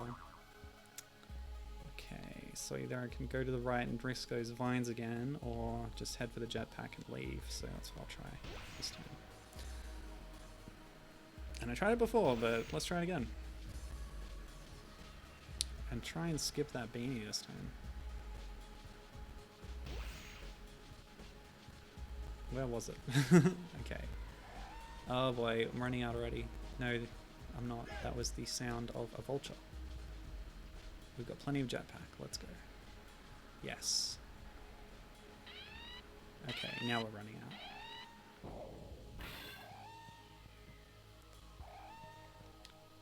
Yeah, see how different it looks? Oh, okay. One hit and it's down. Cool, so we have the green key, we have a checkpoint, and all it took was cheating a jetpack over here. Oh, speaking of which, oh good, it respawned. So if I take it up here, I'll be able to bypass that other tricky jump that I just couldn't do. Yeah, you can't make that, you can't make that. Oh boy. Oh, I made that. Can I make this? Oh, no! I guess I'll try and make it all the way over there with the jetpack then.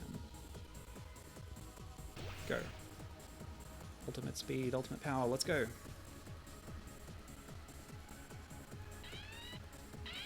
Yes, yes, yes, yes, yes. Cool. Whoa.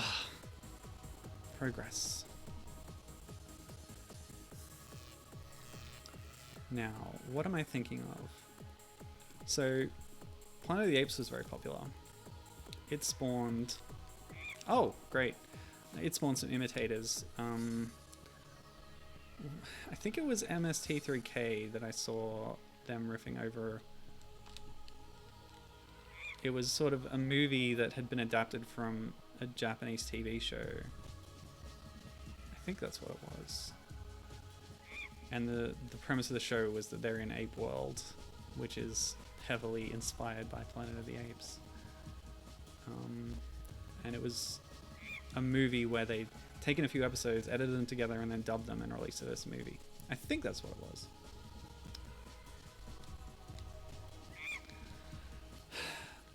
I don't really get this. The jump is limited. I haven't been able to figure out how to do any better jumps, and the levels seem mostly designed around having this jump. Except this level. Do you unlock a better jump? Because there's no way I can make that distance. This just feels unfair. Gibbon says, I don't believe there were any snails in DK94. Cool, cool. Wasn't one of the MST3K framing sequence characters a Planet of the Apes scientist? Oh yeah, that's true. Professor Bobo. Because they went to the future after series like 5 or 6 or something, and yeah, the future was just taken to be Planet of the Apes future, and so they found Bobo on Earth, and Pearl Forrester was hailed as the lawgiver, and so Bobo became her lackey, and then they flew off in her space Winnebago. Or space combi van, I guess.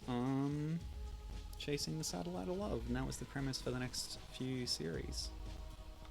So yeah, Professor Bobo is great.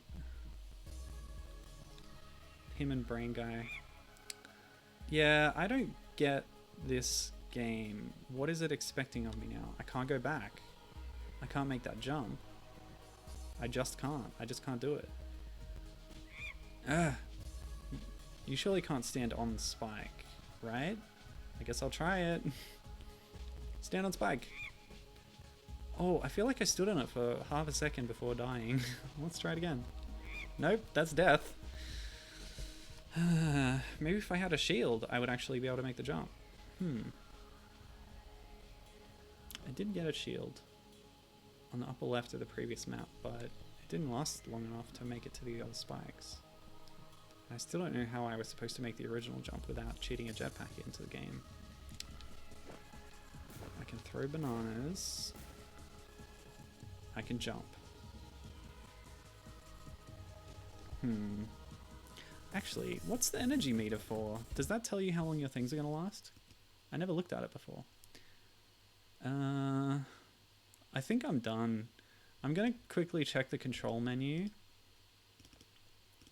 See if there's any functions that I've been playing for 2 hours without knowing about. Controls. Reverse, inertia, acceleration, sensitivity. What does this all mean? Oh, you can control this with the mouse. You can click to jump and stuff.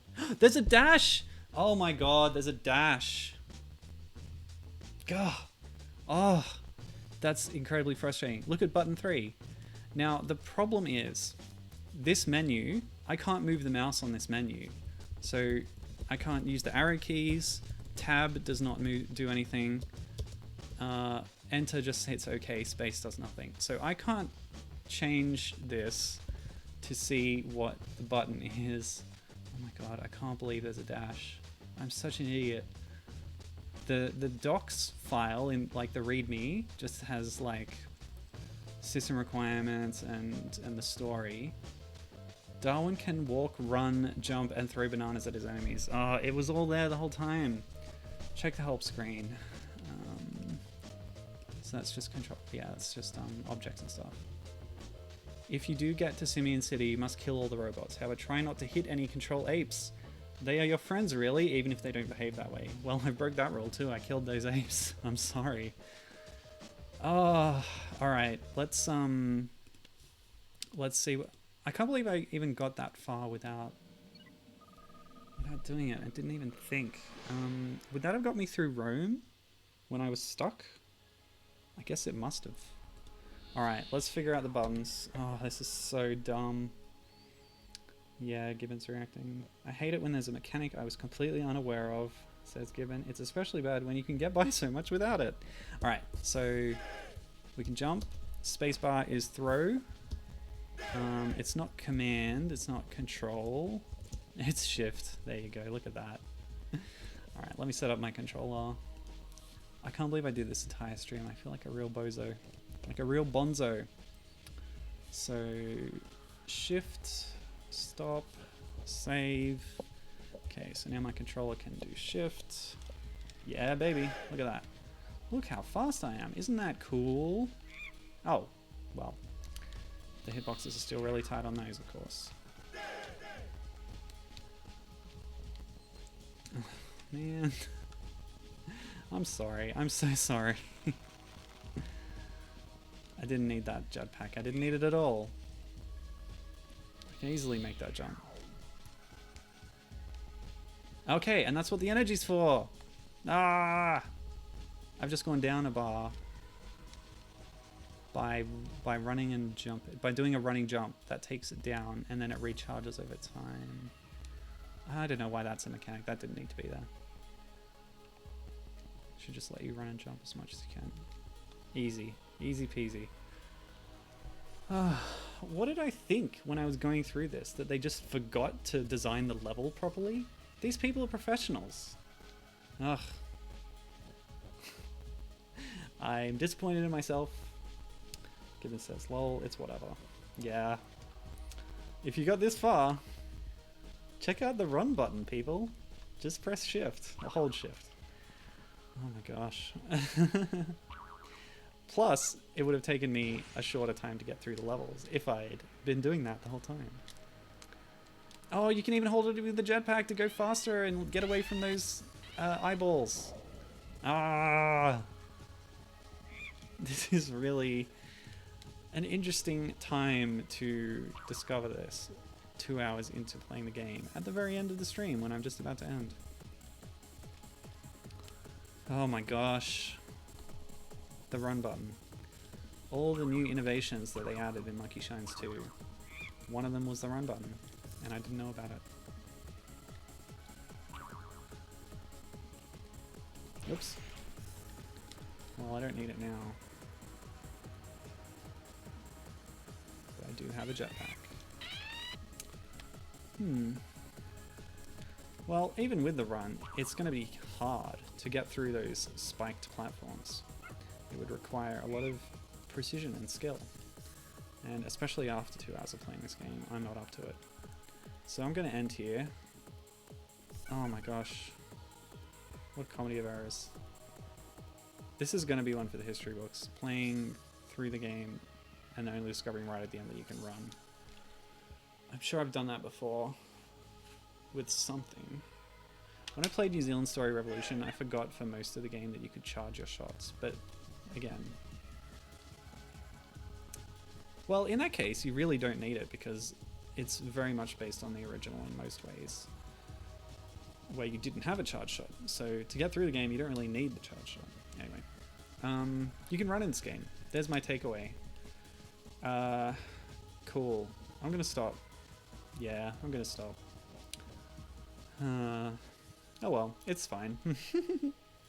I had fun.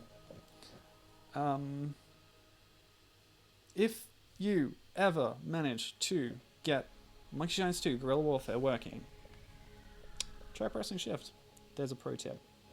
So next week I'm going to be playing some games starring monkeys, not gorillas, and that'll be the finale of the primates arc of this stream series. Oh boy. How demoralizing. All you needed to do was look at the controls menu to realize that there was a function called run. Alright. No time for self-pity. I am going to drink some water and have a lovely afternoon. And I hope you do too. Stay hydrated and stay sane and stay safe. Thanks for watching. Love you all. Bye.